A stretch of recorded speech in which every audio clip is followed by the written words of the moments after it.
Hi friends, welcome to mass cooking. அனைவருக்கும் தீபாவளி நல்வாழ்த்துக்கள். இன்றைக்கி நம்ம சூப்பரான அல்வா ரெடி பண்ண போகிறோம். 1/4 கிலோ சம்பா கோதுமை நைட்டு நல்லா கழுவிட்டு ஊற வச்சுக்கோங்க. அடுத்த நாள் காலை எழுந்திரிச்சு இதை நைஸாக அரைச்சிட்டு அதில் ஒரு 5-6 மடங்கு தண்ணி ஊற்றி அதை நல்லா ஊற விடுங்க.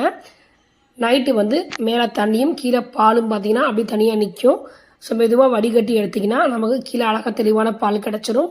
ஸோ பால் எத்தனை டம்ளர்ன்றதை கரெக்டாக அளவு எடுத்துக்கோங்க. 1 டம்ளர் பாலுக்கு 3 கிளாஸ் சர்க்கரையும் 3 கிளாஸ் தண்ணியும் ஆட் பண்ணணும். ஸோ மொத்தம் 2 கிளாஸ் கிடச்சிச்சு. அதில் மொத்தம் 6 டம்ளர் ஜீனியும் 6 டம்ளர் தண்ணியும் ஊற்றி இந்த மாதிரி கலந்து எடுத்துக்கோங்க. நல்லா கனமான பாத்திரமாக எடுத்துக்கோங்க. அடுத்ததாக இந்த அல்வாவுக்கு நேச்சுரல் கலர் வர்றதுக்காண்டி 2 டேபிள் ஸ்பூன் நெய் ஊற்றிட்டு அதில் கொஞ்சம் ஜீனி போட்டு இந்த மாதிரி கேரமலைஸ் பண்ணி வடிகட்டி இந்த மாதிரி ஊற்றிக்கோங்க. ஸோ இப்போ நம்ம நேச்சுரல் கலர் கிடச்சிடும். அல்வா அப்படி கிண்டிக்கிட்டே இருங்க. இன்னொரு பக்கம் 2-3 டேபிள் ஸ்பூன் நெய் ஊற்றி முந்திரி பருப்பு ப்ரௌனிஷாக வறுத்து அதில் ஆட் பண்ணிக்கோங்க. இந்த அல்வாவோட பதம் என்னன்னு பார்த்தீங்கன்னா நல்லா கிண்டிக்கிட்டே இருக்கணும். அப்பப்போ நெய் ஆட் பண்ணிகிட்டே இருக்கணும். கடைசியாக குக்கரோட பேஸ் தெரிஞ்சு நமக்கு சூப்பராக அல்வா ரெடி ஆகிடும். ட்ரை பண்ணி பாருங்கள். பாய் ஃப்ரெண்ட்.